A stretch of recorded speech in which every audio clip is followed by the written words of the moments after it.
الحمد لله رب العالمين والصلاة والسلام على خير الخلق محمد وعلى آله وصحبه أجمعين۔ محترم حضرات، کل کے حدیث میں ہم نے پڑھا کہ آدمی کسی سے لین دین کرتا ہے، قرض لیتا ہے، تو جس کو قرض دیتا ہے اس کے قرض وصول کرنے میں نرمی برتنا چاہیے اور اس سے زور زبردستی نہیں کرنی چاہیے۔ ویسے دو طرف سے بھی یہ چیز ہوتی ہے، قرض لینے والے کو بھی احساس ہونا چاہیے کہ میں نے قرض لیا ہے، وقت پر ادا کرنے کی کوشش کرے۔ بہت سارے ایسے ہیں قرض لیتے وقت ہی ان کا ارادہ ہوتا ہے کہ مجھے قرض دینا نہیں، قرض اس کو واپس کرنا نہیں ہے، میں اس کو دھوکہ دے رہا ہوں، تو اس پر اللہ تعالیٰ مدد نہیں کرتے ہیں۔ قرض لینے والا اس نیت سے لے کہ مجھے قرض دینا ہے تو اللہ بھی قرض کی ادائیگی کے لیے مدد کرتے ہیں۔ تو اسی سے جڑی یہ حدیث ہے کہ معاملات میں لوگوں کے لیے آسانی پیدا کریں۔ معاملات، جو بھی آپ معاملہ دوسروں سے کرتے ہیں، آسانی کا معاملہ کریں۔ سیرت میں بہت ساری مثالیں ملتی ہیں۔ اللہ کے نبی صلی اللہ علیہ وسلم کے پاس فتح مکہ کے موقع پر کسی صحابی نے کہا اسلام نہیں لائے، بولے کہ مجھے اسلام لانے کے بارے میں سوچنے کے لیے 3 دن ٹائم چاہیے۔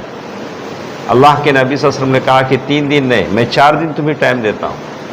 تو اللہ کے نبی صلی اللہ علیہ وسلم بڑا چڑھا کر ٹائم دیتے تھے تاکہ سامنے والے کو آسانی پیدا ہو۔ تو یہی حدیث ہمارے ساتھ ہے۔ عن ابی ہریرہ رضی اللہ عنہ عن رسول اللہ صلی اللہ علیہ وسلم قال ان رجلا لم يعمل خیرا قط، ایک ایسا آدمی جو اللہ تعالیٰ کے پاس آیا جس نے کبھی کوئی بھلائی نہیں کی، کبھی کوئی نیکی نہیں کی،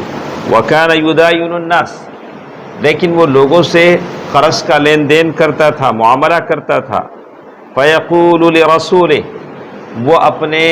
کام والوں سے، کارندوں سے، نوکروں سے کہتا تھا خُذْ مَا تَيَسَّرَ وَاتْرُكْ مَا عَسُرَ وَتَجَاوَزْ، کہا کہ لوگ جتنا مال دیں واپس لے لو، لوگوں کو تنگی میں ڈال کر مال مت کھینچو۔ تو وہ اپنے کام کرنے والوں سے کہتا کہ جب لوگوں سے قرض واپس لینے کی بات آئے تو جتنا لوگ آسانی کے ساتھ دے سکے اسے لے لو، لوگوں کو تنگی میں ڈال کر مت لو، اور اس امید پر لعل اللہ تعالی ان یتجاوز عنا، لوگوں سے ہم اچھا کریں گے تو ہو سکتا ہے اللہ ہمارے ساتھ اچھا کرے۔ لوگوں کے ساتھ معاملہ کرنے میں ہمیشہ اس بات کا خیال رکھیں کہ میں چاہتا ہوں کہ آپ پر سختی کروں، تنگی کروں، تھوڑی دیر سوچیں اللہ میرے ساتھ سختی کرے گا تو، اللہ میرے ساتھ بہت سختی کے ساتھ اللہ اگر حساب لے گا تو، میں اپنے کام والوں سے اگر 1 روپے کا حساب لیتا ہوں، اللہ اگر مجھ سے اگر حساب لے گا تو میں مشکل میں پڑ جاؤں۔ تو یہی بات کہی لعل اللہ تعالی ان یتجاوز عنا فلما ہلک، یہ آدمی جب دنیا سے چلا گیا، قال اللہ عز وجل لہ هل عملت خیرا قط، کیا تو نے کوئی نیکی اپنی زندگی میں کی ہے؟ اللہ تعالیٰ نے پوچھا، قال لا، اس بندے نے کہا کہ نہیں، میرے پاس تو کوئی نیکی نہیں ہے، الا انه كان لي غلام وكنت اداين الناس، کہا کہ میں لوگوں سے معاملہ کرتا تھا، قرض کا لین دین کرتا تھا، جو بھی معاملات تھے، اور میں فَإِذَا بَعَثْتُهُ لِيَتَقَاضَى، میں جب اپنے نوکروں کو قرض کی وصولی کے لیے بھیجتا، قُلْتُ لَهُ، میں اپنے نوکروں سے کہتا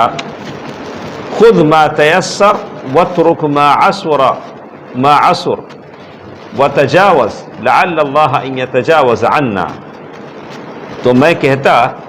جو آسانی سے مل جائے وہ لے لینا، جو تنگ ہو جائے اسے چھوڑ دینا، کسی کو مشکل میں نہیں ڈالنا، جو آسانی سے لوگ دے دے لے لینا، جو تنگ ہو جائے چھوڑ دینا،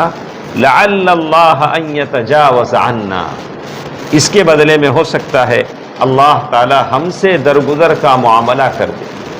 دنیا میں کوئی بھی آپ اچھائی کریں، اس نیت سے کریں کہ اللہ کل حشر میں میرے ساتھ یہ اچھائی کرے گا، کل حشر میں اللہ میرے اوپر رحم کرے گا۔ کہتے ہیں قال اللہ تبارک و تعالی قد تجاوزت عنک، اللہ تعالیٰ نے اس بندے سے کہا یقیناً میں نے تجھ سے درگزر کیا، اللہ تعالیٰ نے اس معاملے کی وجہ سے اسے معاف کر دیا۔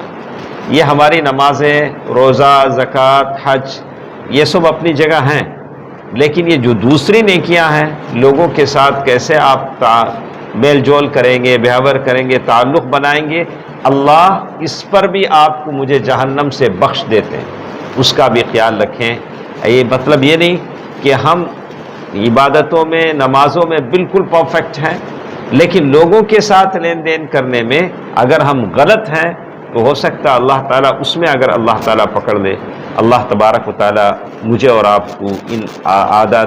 اچھی عادتوں کو اختیار کرنے، اور جو اچھی عادتوں کو اختیار کیے ہوئے ہیں اس پر ثبات قدمی اللہ تعالیٰ عطا فرمائے۔ انشاءاللہ کل کے درس میں ہمارے ساتھ ہے